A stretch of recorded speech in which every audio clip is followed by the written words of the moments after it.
So that was Earth Tokyo here in Stuttgart, and I've been looking forward to trying this bowl for a while now, since they have announced that they will open their ramen shop here in Stuttgart for quite a while, actually for almost like a few years, I want to say.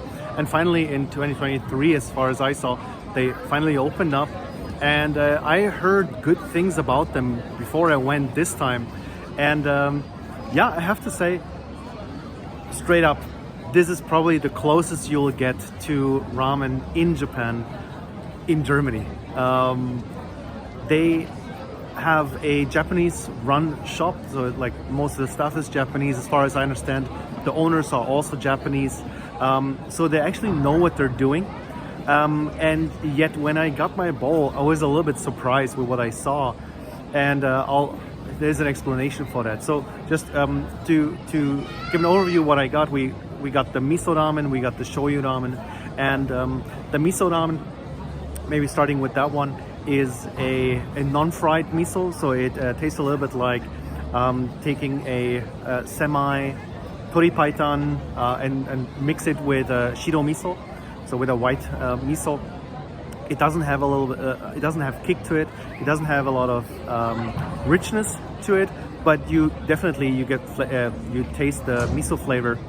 And then I got the shoyu ramen, which had like a half emulsified, so not a fully paitan soup, and I would say like very kikoman shoyu forward tare.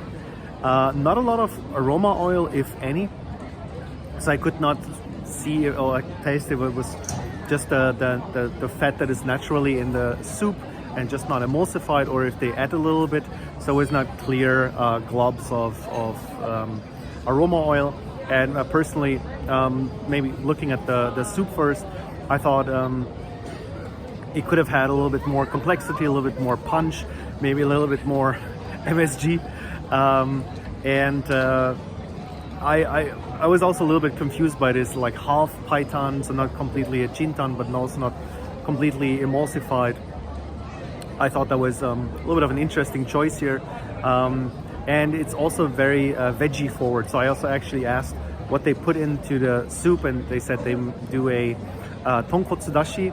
I could not understand if there's also chicken in there or not, but a lot of veggies. So from my taste perspective, it was very veggie forward.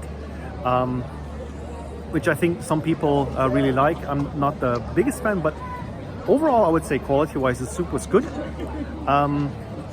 The noodles were good, I think, for Germany.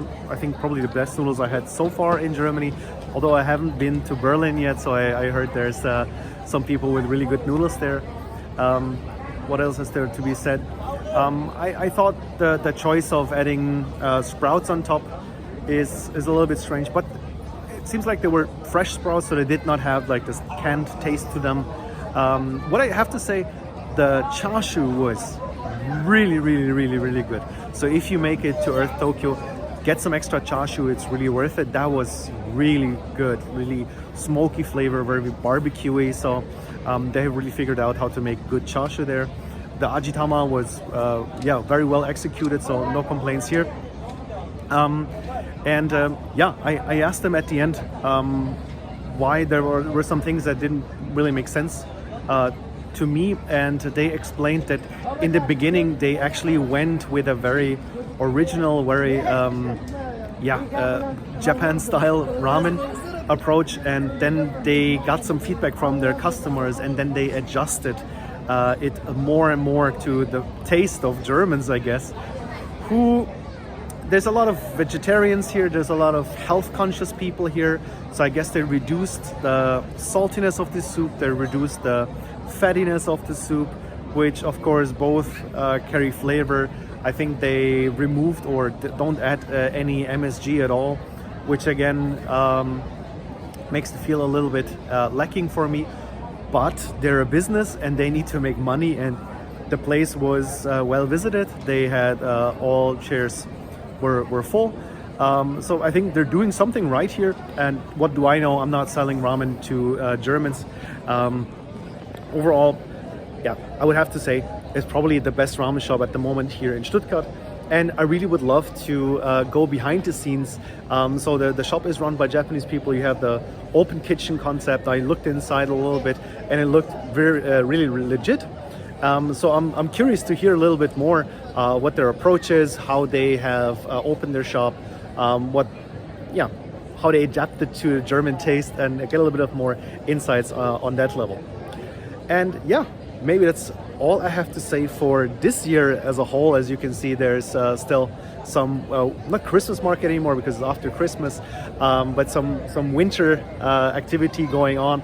I'll go get a hot wine now and celebrate the end of 2023. If you've been watching my videos in this year, thank you very much for watching, and if you like my videos, maybe click like and subscribe. And if you want to hear me talk about ramen, check out the Ramen in Japan podcast. That's all. And to all of you, Happy New 2024, and see you next year.